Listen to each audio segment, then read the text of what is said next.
New York City, obviously.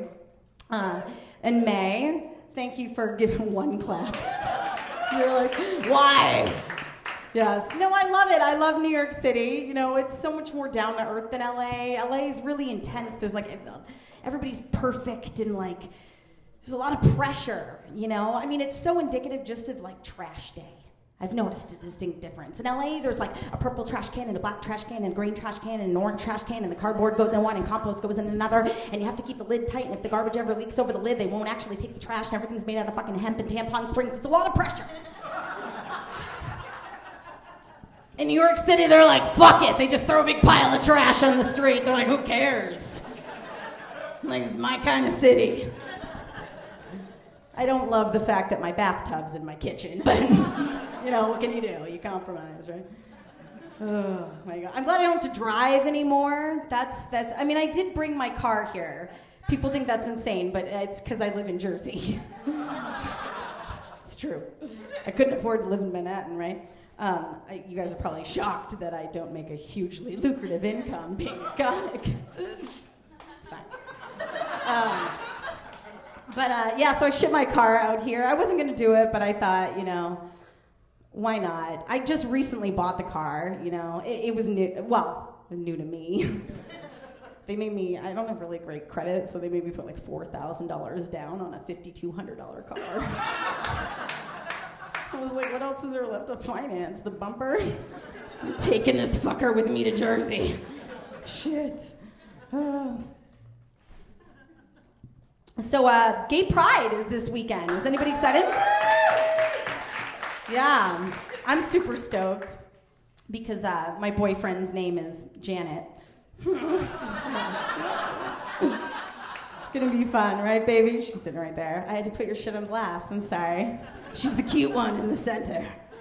Yeah, you know, I've been to Pride in LA. I've never been to Pride in New York City, so I'm pretty excited to experience a different environment. Although I guess New York and LA in this regard is not that different. I haven't dealt with a lot of homophobic issues in either places, but I have I do colleges a lot, so I travel, and I recently did a college tour in Pennsylvania.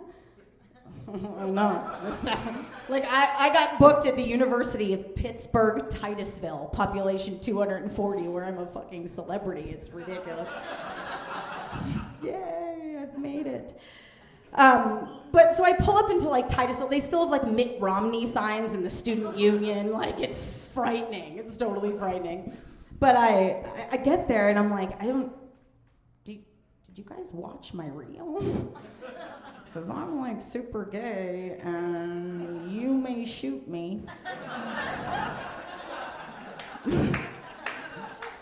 And the dean of the school says, oh, we had to fill a diversity quotient. We had a black guy here last year. I was like, oh, this is gonna be fun, right? But I figured, you know, it'll be all right. It's college kids. Usually that conservatism comes from like their parents, and I'm gonna be all right. I see this kid sitting in the front row. He has a rainbow shirt on. I'm like, this is awesome. What was I worried about? So I start like talking to him. I'm like, you're gay, I'm gay, like we're both gay, let's move on. And he's like, I'm not gay. This is a surfing shirt from Rip Curl. It had a rainbow on it. A rainbow. Like, straight people, you cannot wear rainbows. It's not allowed. It's like a white person saying the N-word, like not acceptable under any circumstance ever. You know? I mean, I look at it this way. My people, we have no rights, but we do have the monopoly on refractive light. That's how I think of it. My God.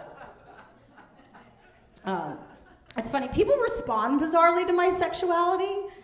You know, like and I get it. This screams stick a dick in my face. I get it.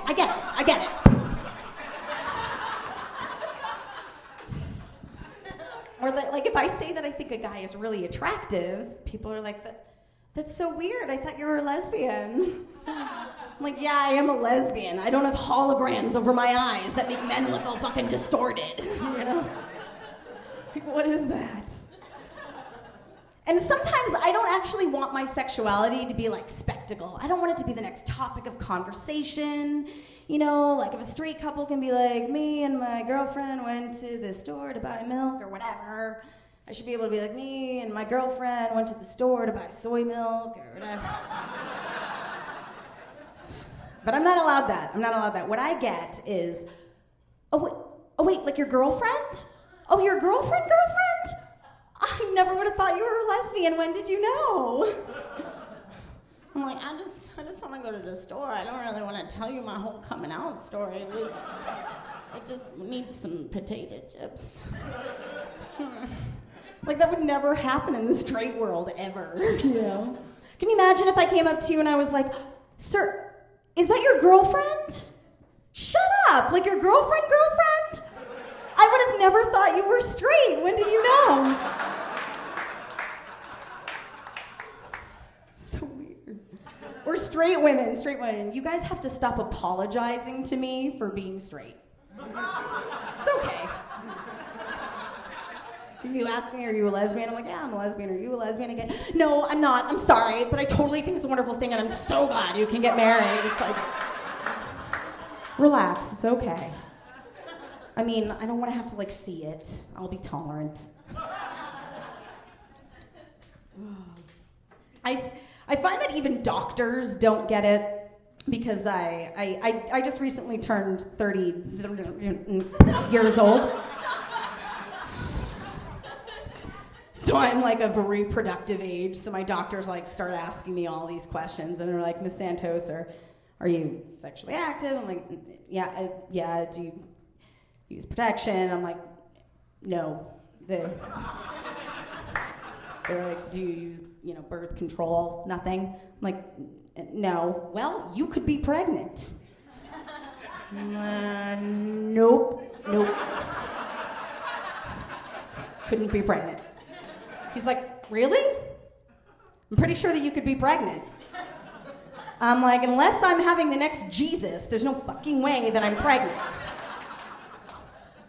No, still interrogating me. It's like, seriously, Renee, you're not gonna want to, it's an abortion, it's a bad thing, like you really should take this seriously. I was like, dude, relax. I am not pregnant because my girlfriend's balls are made out of plastic.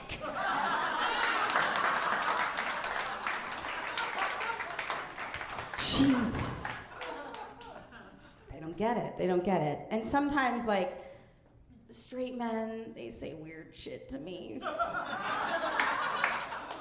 I love you guys, but like I was at this bar and this guy's like hitting on me and I tell him I'm a lesbian and he's like, oh, well, you haven't had the right dick. You need to have a big dick. What makes you, like, I don't like dick. What makes you think that a larger version of the very thing that I don't like is going to entice me? That's like going to a restaurant and you're like, you want some tomatoes in your salad?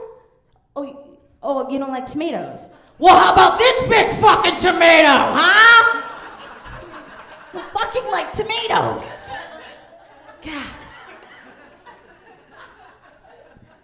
And sometimes I use my sexuality out of kindness when men hit on me. Like, this guy came up to me, he was 450 pounds and balding and dripping with sweat, and he asked me out, and I was like, I'm a lesbian. Thank you, sir. When I felt like saying, like, I could suck dick all day long. Every day, I would love dick in every orifice of my body, and you would never have a shot in hell with me. That's what I really want to say to this guy. Like, I don't date people who sweat when they peel oranges. I just don't. Like, I don't understand. God. It drives me crazy. Oh, man. But I am finally glad that we can get married. That's a good thing, right? My girlfriend's probably scared that we can get married. She's like, fuck, it was so much better when it was illegal. But, it's interesting because my mom hates that it's legal now. My mom is like a super homophobic, like super Catholic Cuban immigrant, like 3 scoops of crazy. Like my mom hides crazy like a bikini hides an extra 45 pounds. You know what I mean? It's like, she got all kinds of opinions about this gay thing. She hates that we can get married now. And I'm like, look, Mom, now that we can marry each other, we'll stop marrying you. It's a bonus for everybody, right? I don't understand the big deal. She's like, oh, gays are fucking up the sanctity of marriage. They're messing up the sanctity of marriage. Like, you know what's messing up the sanctity of marriage? The Bachelor. Right? Not the gays. She's like, oh, now the gay people, if they can get married, then we're going to have more gays, and the gay people are going to keep making more gays. I'm like, I don't know if any of you guys have noticed, but most of us gay people come from you straight folk. You the ones making the gays. I mean, what the fuck, right? God. My mom, she speaking of Mitt Romney signs, she's still got Mitt Romney like stickers on the back of her bumper. It's just, she's a lot. She loves him. She like worships him. My mom's from Massachusetts. Well, really, she's from Cuba, but she lives in Massachusetts, which sounds like a New Jersey Jew. It's very confusing. It's very confusing. But yeah, I remember during the presidential like campaign thing, Mitt Romney he was giving this like speech, and she made me watch the speech. And the thing about Mitt Romney is he's so ignorant that potentially what he says could benefit us gays. It's fucking crazy. He was like, look, I'm not trying to discriminate against our gay brothers and sisters. I believe that gay people have a handicap. I was like, that shit I will take. Oh, a blue little placard with 2 women fucking on it so I can park up front and center at the grocery store. Right? I don't have to wait in line in Disneyland. I can pass all you straight people with kids. I'm sorry, little girl. I know that you've been waiting in line for like 3 hours, but I lick pussy, okay? Oh, so I get to go first. Small world after all, isn't it? Jesus. Oh, I know what I'll do. I'll like join the Special Olympics and kick everybody's ass. Fucking A. My mom, yeah, she's insane. She's insane. She's always trying to like push the religious thing on me at any chance. Like even in an email, I'll be like, "Hey Mom, I'm coming home next week. Here's my flight number." And she's like, "Good to know. In honor of our Savior, comma, Mom." I'm like, I don't know why Jesus even had to come up. This is my flight.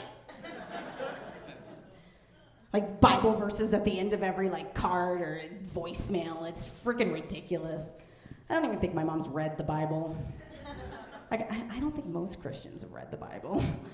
I think most Christians read the Bible like I read an internet software license. They just scroll to the bottom and click I agree. You know what I mean? Doesn't make any sense. My mom. She's always trying to like negotiate my sexuality out of me too. Like for Lent this year, she's like, Renee, you know what?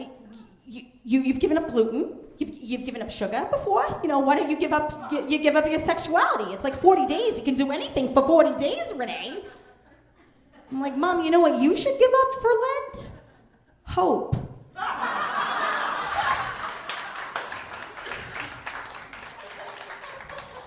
She's ridiculous. My mom's not only like in denial of like me being gay or whatever, she's also in denial of her own ethnicity. Like my mother is a Cuban immigrant. She came to this country in 1962 during the Cuban Missile Crisis, like on a boat, like as a refugee. In my entire life, my mom told me that I was Spanish, like from Madrid. Like, didn't teach me and my sisters a lick of Spanish, made us wear like 250 sunblock that was made out of like panda placenta. I have no idea. I never got a tan. It was very weird. I always suspected I was Latina though, because I am one of 6 siblings and none of us know our dad. So I'm like, doesn't sound European to me, Mom. I finally found out when I started applying to colleges though, because my mom's like, it costs how much to go to that school? You know what, Renee? You better check that Hispanic box. You better check that box. Matter of fact, check the lesbian box. Renee, can you find the lesbian box? I'm like, don't worry, Mom. I can find the lesbian box. Fucking A. My mom. She tried. She did some things. Like, we were really broke, and she tried to hide it. You know, my sisters and I, we all wanted to have, like, Cabbage Patch Kids when we were little girls. But she couldn't afford them, so she put them on layaways. So for 6 months, I just had visitation rights. It was ridiculous. The ice cream truck would go like down the street, and the bell would go off, and all the kids in the neighborhood would run outside. And my mom told me that sound meant that truck was empty. It wasn't until I was like a nanny 17 years later, and the kids were like, Renee, I'm gonna go outside and get me a vanilla ice cream. I'm like, what? That means the truck is empty, guys, you idiots. They're like, no, it doesn't, Renee. I get a vanilla ice cream every week. It's so depressing. Oh, my mom. Sometimes she gives me pearls, though. I gotta admit, she hates that I get up here and I talk about the gay thing, but she really does. Like, she recently, I was talking to her, I told her about this gig, and she was like, I don't understand. You gotta get up there, and you gotta tell everybody that you're lesbian, and you're Latina, and what are you gonna go around telling everybody you're the brown part of the rainbow? I'm like, that's brilliant. Wow. The only thing my mom actually is proud of, though, is almost 6 years ago I got clean and sober. You guys can clap for that. Some people are holding up drinks like, at least somebody can do it. But yeah, so it took me a really long time to realize that I was an addict. There were signs. This one time I took apart my refrigerator and I put it back together after I painted it red. I'd done like a little too much crystal meth. So I didn't know what to do with my hands. It was fine. I used to like stare at the TV for just like hours and hours and hours, and it wasn't on.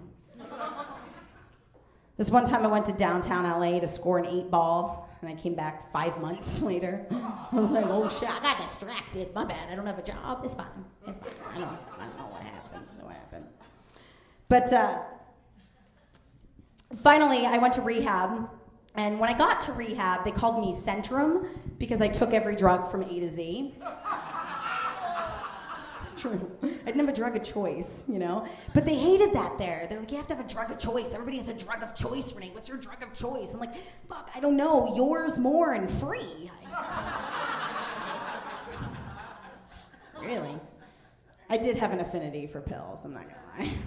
And if my name was on the bottle, even better, but not necessarily. Rehab was interesting. We just like sat around and watched like A&E was the only thing they'd let us watch for the whole 90 days, and it was just like intervention and hoarders back to back, episode after episode. I had an epiphany one day though, watching it. I was like, oh my God, I totally know how to get rid of hoarding. Get them all addicted to crack. They'll sell all their shit. I don't know why anybody else didn't think of this. God. I notice as an addict, though, I reference the world very differently than other people do. Like, regular people hear the word blackout and they think, like, power outage, You hear connection, you think internet, Like, oh, my brain.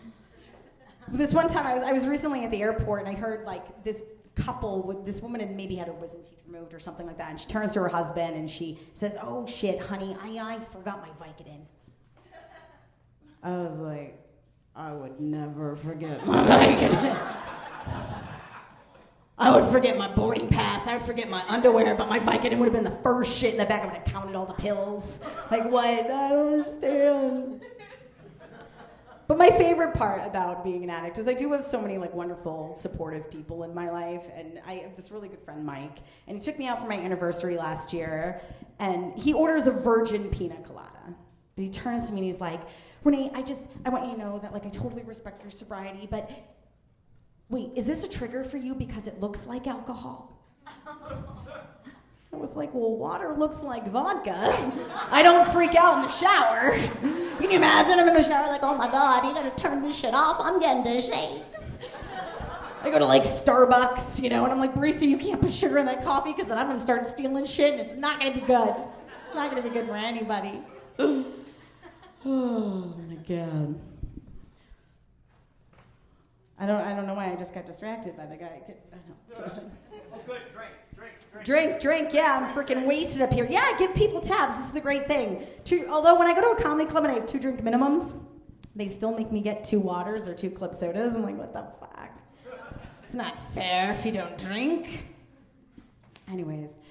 But so, after I got clean and sober, I decided that I would start taking care of myself, Although I was weird when I was like a using addict, because I sort of took care of myself. Like I never had any refined sugars. I didn't have more than like 20 carbs a day, but if I ran out of blow, I would huff Pine Sol and smoke bathroom caulking. So it was like, what are my priorities?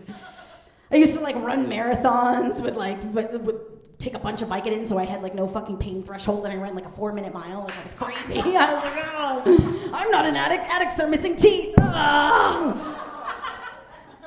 Crazy. Oh, but yeah. So when I got clean and sober, I decided I'm gonna start doing the right thing, and I started training for a triathlon, and clearly, it's fine. And I hate when people wear skimpy shit and are showing off their bodies, whatever. That's ridiculous. These are my abs. Anyways, so no, I started training for this triathlon, and my coach, I found out, also got in trouble because they were part of the Olympics and they got kicked out for using performance-enhancing drugs. And I was like, right on. What performance-enhancing drug did you use? You know what he said to me? Weed. Right? I'm like, weed? There's nothing performance-enhancing about weed. Unless you put a fucking Hershey's bar at the end of a swimming pool, it is not going to enhance my performance. What is that? That made no sense. My God. My mom came to my last triathlon and she's like, see, this is all you need. You just need to take care of yourself, put that lesbian shit aside. I'm like, I'm still a dyke when I cross the finish line, man. I don't know. I gotta, I give my mom too much shit, though, because my mom's like, the thing is, Renee, you overdo the lesbian thing. Sometimes you overdo it. That's a little true.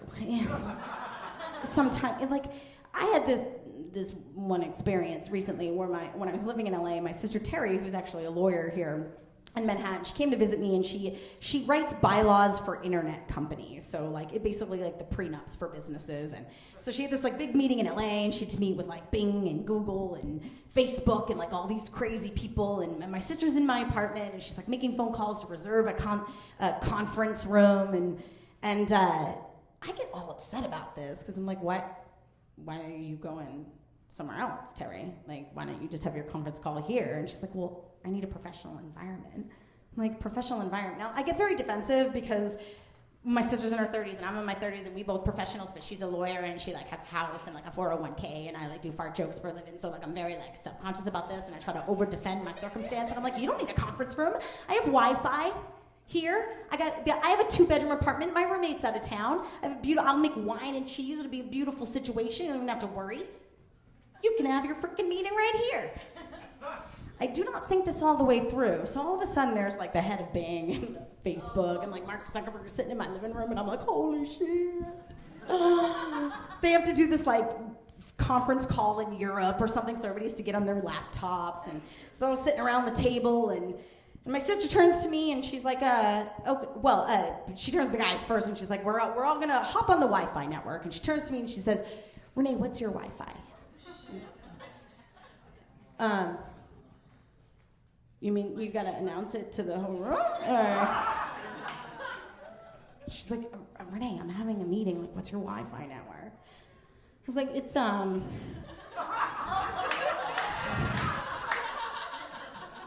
little lesbotronic. She's like, your Wi-Fi network's lesbotronic, Renee? I'm like, I don't know, there's a bunch of lesbians that live here seem to make sense at the time. I'm sorry, my bad. It's cool. Suddenly the guy from Bing like says, it's asking for a security key.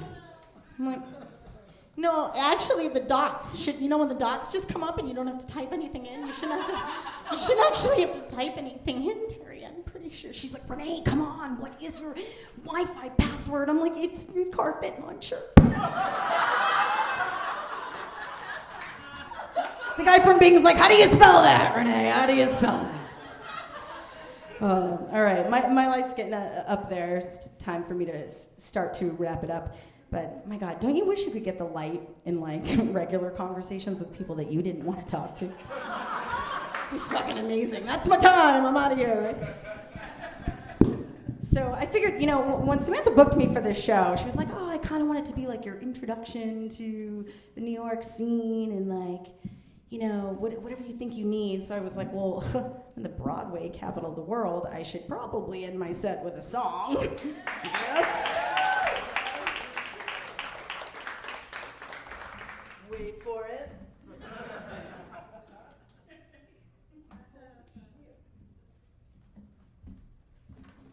So I'm going to apologize ahead of time. I'm a little bit of a novice with this instrument. So this is actually only the second song I've ever written.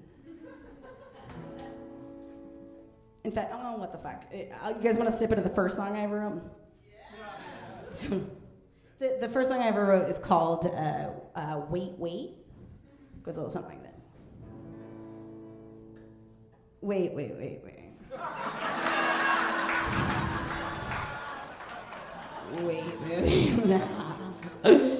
I envy straight white girls and folks who are pedestrian. There are no good role models for being Latina and lesbian in the gay bars in LA while you're sucking on your Chardonnay. Just look for the sober girl, skin's darker than drywall. I'm unique. I'm not unique because I like it. I don't do this just for show. It's lonely out here in the brown part of the rainbow. Thanks, Mom! Ellen Page finally came out. Holy shit, I was glad. But there's still no one waving the Latino lesbo flag. So when you come out to your loved ones, they won't know how to cope. When your Catholic family hangs pictures of the Pope. I'm unique like a snowflake, but LA's no place for snow. It was lonely out there in the brown part of the rainbow. So I moved to New York City, where they could give a shit if I'm pretty, and they actually value art. I didn't fuck a single person for my starts. So when you come to a club in Midtown, even when the rain's pouring down, you'll laugh at my shtick. You could give a shit if I suck dick. I'm unique and New York likes it, so fuck it, I'll take the snow. The intellectual superiority, culture, and a Broadway show. Now Sofia Vergara and Shakira, you know their hips don't lie. If they can be Latina and sexy, why can't I? So hasta la vista, babies. Amigos, I gotta go. Still looking for my pot of gold in the brown part of the rainbow. I'm still looking for my pot of gold in the brown part of the rainbow. Thank you guys, I'm Renee Santos.